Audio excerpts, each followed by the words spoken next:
beaucoup d'initiatives avaient été annoncées, enfin, notamment celle d'un budget de promotion commune entre les îles, de promotion commun, celle de stands peut-être communs dans les foires internationales, celle au-delà de la carte aérienne, celle de visa ou de laissez-passer ou d'un pass au sein indien pour les visiteurs qui viendraient asiatiques et éventuellement qui viendraient séjourner. J'aimerais savoir où est-ce qu'on en est encore. Bon, vous avez raison, ça a été lancé il y a un peu plus que 18 mois. Ce qu'on peut dire aujourd'hui, oui, on se parle.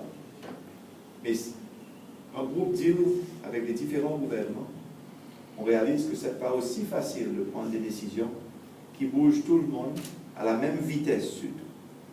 Nous allons tous vers la même direction, mais chacun a des vitesses un peu différentes.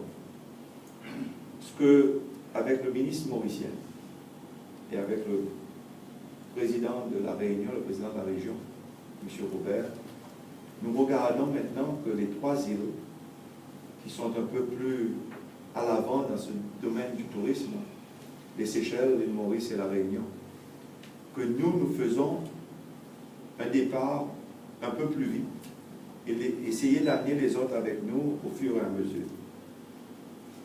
Est-ce qu'on a pu faire un travail? Oui, on s'est rencontrés dans quelques foires internationaux, en bloc. On a fait une conférence de presse ou deux.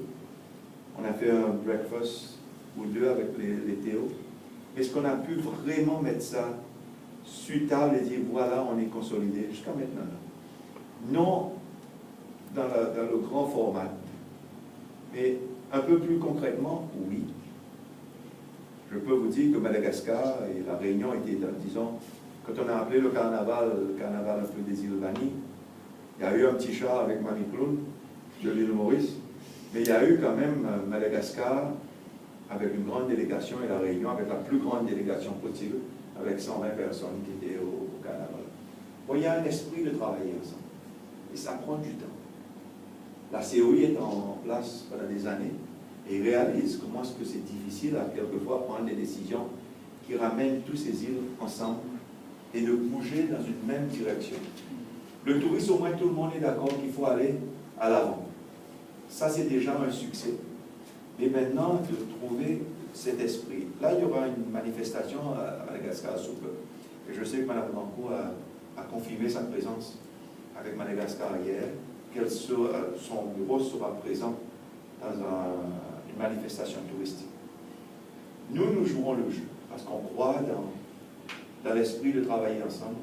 Unis fait la force, et nous croyons sincèrement que c'est la façon à bouger et la façon à se rallier pour faire face aux difficultés économiques mondiales. Je le redis, parce que l'île Maurice et nous, et un peu la Réunion, nous faisons appel en ce moment à ouvrir la porte vers la Chine, pour attirer le tourisme chinois. Si on continue d'aller seul, on continuera d'envoyer des avions qui reviendront à moitié plein ou à moitié vide. On fait un gaspillage de temps, d'énergie et de sous. Si nous travaillons ensemble, les Seychelles vont lancer un vol direct sur Beijing en janvier. C'est déjà programmé maintenant. On va s'ouvrir sur la Chine. C'est un pays émetteur important. Et j'ai dit au ministre mauricien, est-ce qu'on doit regarder si on peut, quand cet avion arrive aux Seychelles, que l'avion qui décolle pour l'île Maurice est juste après, ou c'est le même avion qui continue. Comme ça, nous tuons les deux oiseaux avec une pierre. On continue à regarder les possibilités qui existent, mais c'est dans les discussions comme j'ai eu avec le ministre Michael et le ministre de la Culture qu'on pourra voir ces possibilités. On ne s'est pas fait ces rencontres assez dans le passé, et c'est clair. C'est quelque chose qu'on doit tous faire au mea culpa en disant on doit dû l'avoir fait avant, renforcer les liens de coopération et de vraiment voir comment est-ce qu'en étant unis, avec une vision et une démarche, qu'on allait bénéficier de nos îles. Mais j'espère que ce n'est pas trop tard, qu'on arrivera à mettre un peu d'essence dans la façon que nous allons décaler ces discussions au fur et à mesure maintenant dans les mois qui viennent. Et finalement, si j'ai bien compris, il y a des îles Bani à deux vitesses, 3 îles motrices 3 autres un peu plus arrière, mais sur des projets concrets. Mais ça arrive à se comprendre, M. Poulapoilé, il y a 3 îles qui sont impliquées à fond dans le tourisme. C'est les Seychelles, l'île Maurice en première ligne, suivi par la Réunion, et de là les autres petites îles, et Madagascar. Madagascar, je pense qu'ils ont fait en retard vu que la crise politique a touché Madagascar. Mais j'espère que avec cette nouvelle volée de travailler ensemble, sous l'ombrelle de la COI, parce que je crois que l'île Vanille prendra sa place comme la stratégie touristique de la COI. Je crois sincèrement que c'est la façon à le faire, qu'on n'a pas besoin d'une autre structure pour l'aménager, parce qu'il y a une structure qui existe. Et le plus qu'on peut solidifier l'esprit de la COI, le plus on fera une réussite dans le démarche. C'est ce qu'il faut, c'est que dans le cadre de la stratégie qui sera mise en œuvre, le concept Ilvani sera concrétisé. Il faudra mettre en œuvre, trouver des activités, comme par exemple, il faudra produire un logo, concevoir et produire un logo pour vendre, pour donner de la visibilité à la destination océan Indien. Donc ça, il y a plusieurs activités qui viendront, mais il faudra que tout ceci soit discuté dans le cadre d'un partenariat avec les différents acteurs concernés. Et on n'a pas encore d'échéance, j'imagine.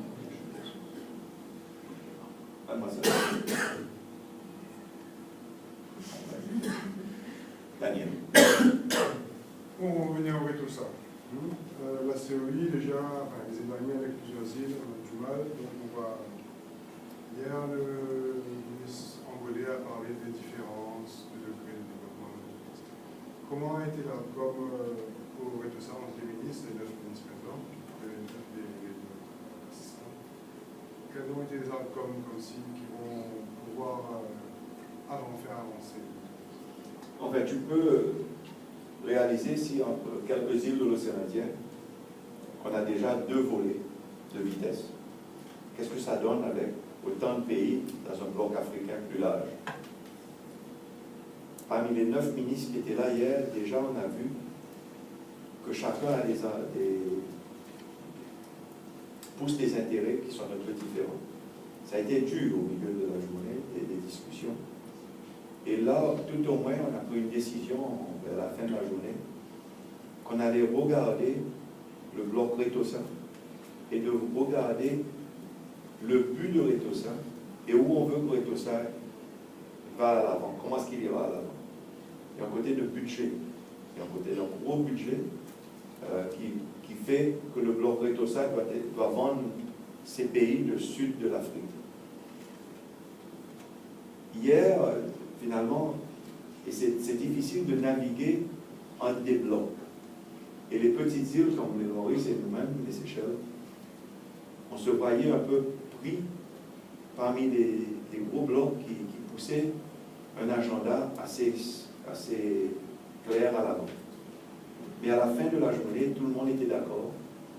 Et un comité a été formé sous la guidance de Zambie, le ministre zambien, pour mettre en place une étude, mais avec un court délai. Il faut qu'avant la fin de l'année, on va se rencontrer encore comme le bloc des ministres pour prendre une décision basée sur cette étude où ira Retossa dans son futur. On connaît tous qu'il y a des changements essentiels à être faits. Aujourd'hui, économiquement, on ne peut pas avoir un groupement de pays sans une base claire où on veut que ce bloc y va. Et le Retossa a été formé comme marketing, comme but principal. Et moi, j'ai demandé qu'on regarde les difficultés ou les challenges que nous faisons face avec aujourd'hui, qui soit la piraterie, qui soit le cost de fuel, qui soit le carbon tax qui nous touche comme des îles en venant de l'Europe. Comment est-ce qu'on va naviguer entre ces challenges qui existent aujourd'hui? Et je suis content qu'il y aura une étude qui sera faite. Comme ça, on remet sur table ces challenges et comment est-ce qu'on doit les tackle, nous, comme les îles de l'océan Indien, parce que nous formons partie de ce bloc. Mais je comprends la question de Daniel. Et je dois accepter que ces grandes conférences